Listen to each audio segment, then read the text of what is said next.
Assalamualaikum warahmatullahi wabarakatuh. Saya Anggia Sekar Putri, dosen yang akan mengajar mata kuliah Bank dan Lembaga Keuangan Non-Bank di STI Pembangunan Tanjung Pinang, semester ganjil tahun ajaran 2020-2021. Hari ini saya akan membahas tentang lembaga keuangan, yaitu uang.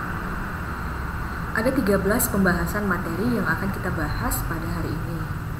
Yang pertama adalah evolution of money.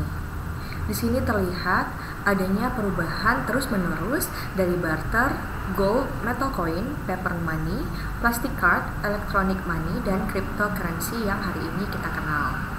Uang memiliki peranan penting dalam sejarah peradaban umat manusia dari tahun ke tahun. Uang telah menjadi bagian dari sejarah manusia selama hampir 3.000 tahun. Sebelum manusia mengenal uang yang kita kenal saat ini, transaksi dilakukan dengan cara sistem barter. Namun tidak semua barang yang kita inginkan bisa didapat dengan cara barter. Lalu mulailah bermunculan uang koin yang terbuat dari emas, perak, perunggu, logam, dan lain-lainnya. Banyak sekali pendapat tentang siapa orang yang pertama kali menggunakan uang koin. Namun dari banyaknya pendapat ini, banyak sekali yang menyampaikan bahwa mata uang koin ditemukan 6.000 tahun yang lalu di wilayah yang kini berdiri negara Turki. Seiring berjalannya waktu, manusia pada saat itu menggunakan uang koin. Namun pada akhirnya ditemukanlah uang kertas yang pertama kali diyakini berada di Cina. Pada tahun 100 Masehi, berselang bangsa-bangsa Eropa barulah menggunakan uang kertas karena ada beberapa bangsa Eropa yang berdatangan di daerah Cina. Kemajuan teknologi juga berdampak terhadap perkembangan jenis alat tukar selain uang. Pada tahun 1946, kartu kredit mulai diperkenalkan sebagai alat tukar pengganti uang atau yang sekarang ini dikenal dengan transaksi non-tunai. Di era serba digital dan internet seperti saat ini, muncullah alat tukar jenis baru, yaitu cryptocurrency atau istilahnya adalah Bitcoin. Bitcoin adalah uang elektronik yang dikembangkan oleh Satoshi Nakamoto sejak tahun 2009. Saat ini, satu Bitcoin dihargai dengan $8.000 Amerika Serikat. Kita masuk ke dalam definisi uang. Uang adalah alat tukar yang memiliki standar pengukur nilai satuan hitung yang sah, yang dikeluarkan oleh pemerintah yang dapat berupa uang kartal, uang giral yang terdapat dalam rekening tabungan maupun deposito berjangka, dan seluruh simpanan masyarakat yang ada di lembaga keuangan non-bank.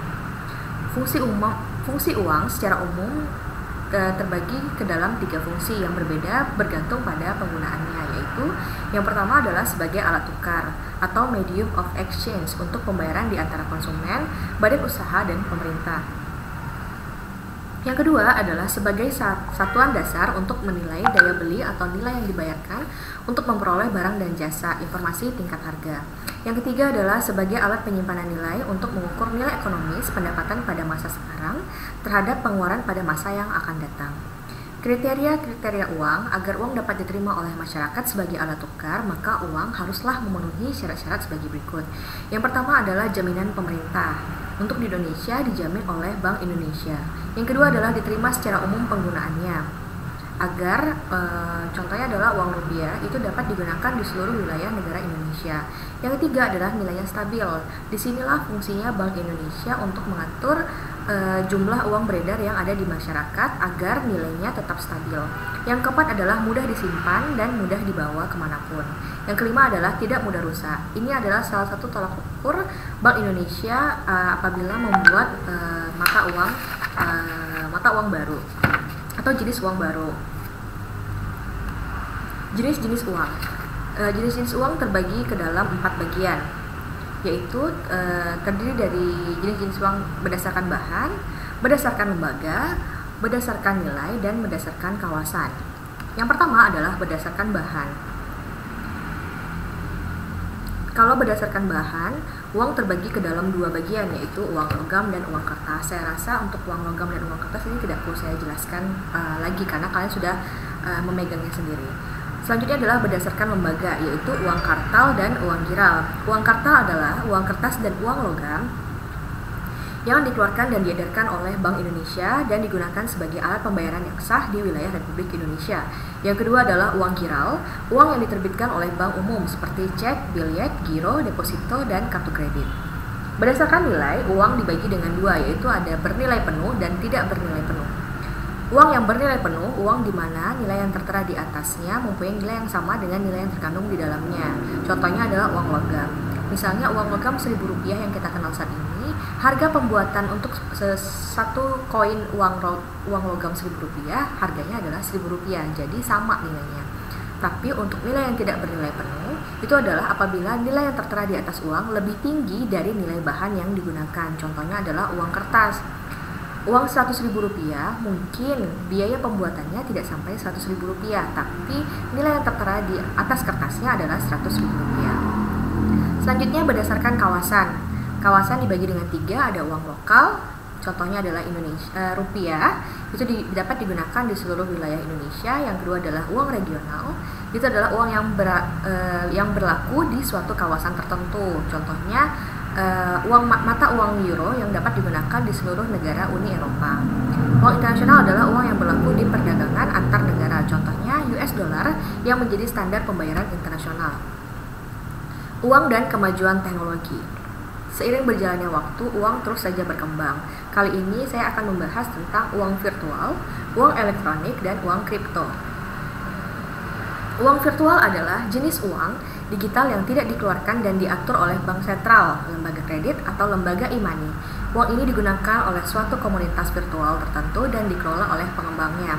Definisi ini didapatkan dari European Central Bank. Contoh Facebook Credit, World of Warcraft Gold, Air Miles Frequent Player yang digunakan oleh Garuda Indonesia. Uang elektronik atau electronic money atau e-money, alat pembayaran dalam bentuk elektronik di mana nilai uang yang disimpan dalam media elektronik tertentu. Ini adalah definisi dari Bank Indonesia. Penggunaannya harus menyetorkan uangnya terlebih dahulu kepada penerbit dan disimpan dalam media elektronik sebelum menggunakannya untuk keperluan transaksi. Nilai uang disimpan secara elektronik dalam suatu media dalam bentuk server atau dalam bentuk chip. Apakah OVO, ShopeePay, GoPay termasuk e-money? Nanti akan bisa kalian jawab selanjutnya. Ini adalah nama-nama uang elektronik yang telah berlisensi dari Bank Indonesia. Tadi udah saya jelaskan, ada yang dalam bentuk server atau ada yang dalam bentuk chip. Kalau dalam bentuk server, itu contoh-contohnya adalah Sakuku, Mandiri eCash, ada Tikes, banyak sekali. Ini contoh-contohnya ada GoPay, terus ada Dana, dan lain-lainnya. Ada OVO Cash. Nah, kalau yang chip base itu adalah dalam bentuk kartu, jadi terdapat chipnya gitu.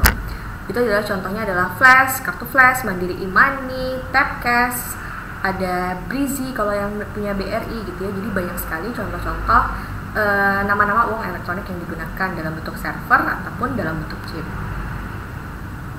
Uang elektronik saat ini mendominasi transaksi non-tunai yang ada di Indonesia. Uang non-tunai sudah menjadi pilihan masyarakat Indonesia dalam bertransaksi, apalagi di zaman sekarang orang sangat menghindari yang namanya adanya kontak fisik. Jadi kalau orang-orang berbelanja itu lebih banyak menggunakan media non-tunai atau transfer dibandingkan mereka harus mengeluarkan sendiri uang dalam bentuk kertas atau dalam bentuk logam.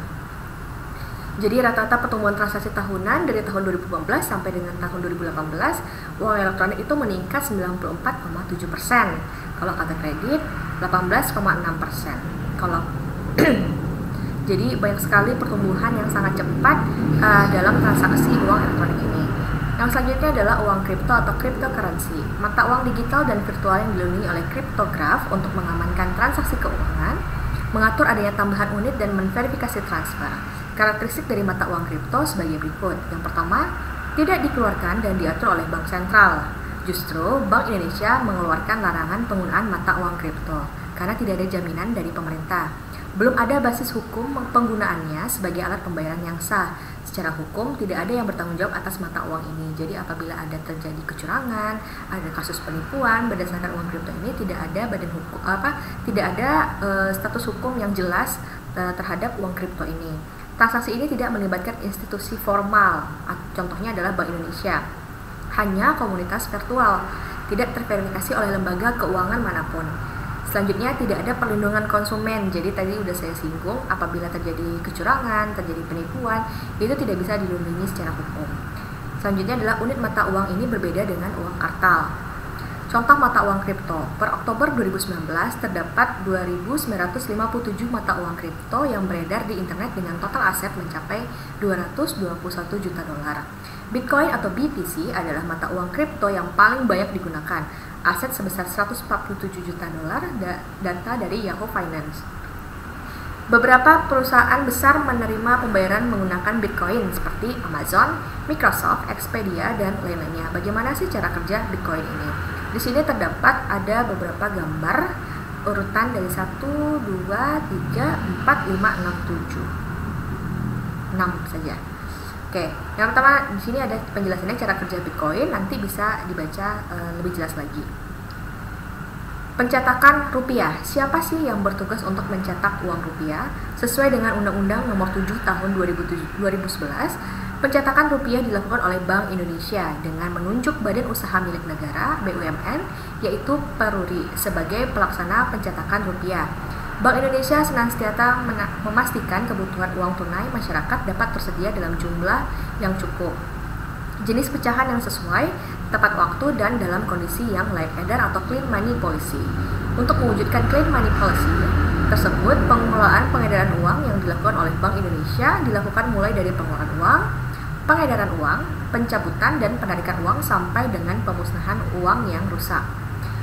Kenapa tidak mencetak rupiah lebih banyak? Nilai pada uang dipengaruhi oleh permintaan dan penawarannya, juga keyakinan seseorang bahwa uang tersebut dapat ditukarkan oleh barang dan jasa di waktu yang akan datang. Nilai uang ditetapkan oleh daya belinya, yang biasanya akan terlihat melalui inflasi atau tingkat harga.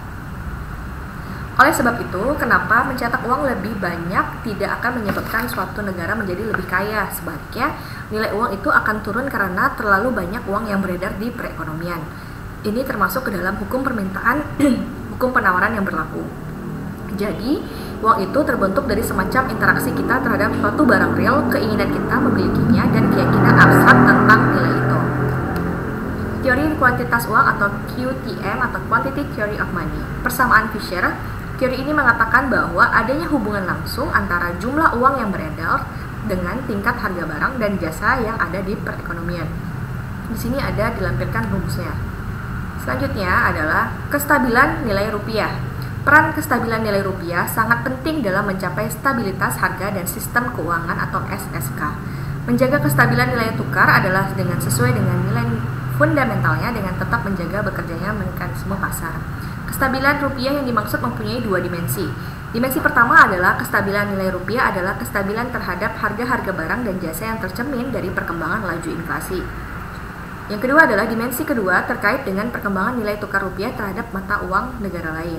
Lembaga keuangan. Kenapa kita butuh lembaga keuangan? Yang pertama adalah menyediakan dana agar terciptanya kegiatan ekonomi yang lebih produktif. Sebagai penghubung pihak yang membutuhkan dana dan memiliki kelebihan dana. Pengelolaan dan pengalokasian dana yang lebih efisien. Sementara pihak yang memiliki kelebihan dana bisa menyimpan uangnya dalam bentuk tabungan, investasi, dana pensiun, dan jasa keuangan lainnya, dan akan mendapatkan imbal hasil dari kegiatan pengelolaan keuangan yang dilakukan lembaga keuangan, biasanya dalam bentuk bunga atau bagi hasil. Bank dan IKNB atau institusi keuangan non-bank. Di sini dicontohkan adalah kalau misalnya bank itu bank yang seperti yang kalian kenal, ada bank sentral, ada bank umum atau bank syariah, bank perkreditan rakyat, dan ada juga yang dalam bentuk syariah. Institusi keuangan non-bank itu contohnya adalah pasar uang, pasar modal, asuransi, dana pensiun, lembaga pembiayaan, lembaga jasa keuangan khusus, dan lembaga keuangan mikro. Bank-based financial system. Kenapa terbagi antara bank dan non-bank? Indonesia memiliki sistem keuangan yang didominasi oleh usaha bank, yaitu bank-based financial system. Market share bank dari total aset keuangan Indonesia sebesar 77,1%. Data Bank Indonesia Oktober 2019. Bank lebih dominan dalam mengalokasikan modal, memobilisasikan tabungan, mengawasi keputusan investasi manajer perusahaan, dan melakukan tata kelola manajemen risiko. Penelitian yang ada menyimpulkan hal ini mungkin disebabkan oleh latar belakang sejarah atas hukum yang berlaku di Indonesia, praktik standar akuntansi yang belum matang, juga peraturan perbankan yang cenderung ketat. Stabilitas sistem keuangan atau SSK. Stabilitas sistem keuangan adalah suatu kondisi yang memungkinkan sistem keuangan nasional berfungsi secara efektif dan efisien serta mampu bertahan terhadap kerentanan internal dan eksternal sehingga alokasi sumber pendapatan Sumber pendanaan atau pembiayaan dapat berkontribusi pada pertumbuhan dan stabilitas perekonomian nasional. Sementara itu, sistem keuangan sendiri adalah suatu sistem yang terdiri atas lembaga keuangan, pasar keuangan, infrastruktur keuangan, serta perusahaan non-keuangan dan rumah tangga yang saling berinteraksi dalam pendanaan dan atau penyediaan pembiayaan pertumbuhan perekonomian. Nah, bisa dapat saya simpulkan bahwa pembahasan hari ini berbicara tentang uang adalah suatu yang sangat esensial untuk kehidupan manusia dalam kegiatan ekonominya. Namun nilai uang itu sendiri juga sangat abstrak sehingga kestabilannya perlu dijaga melalui pemerintah kita.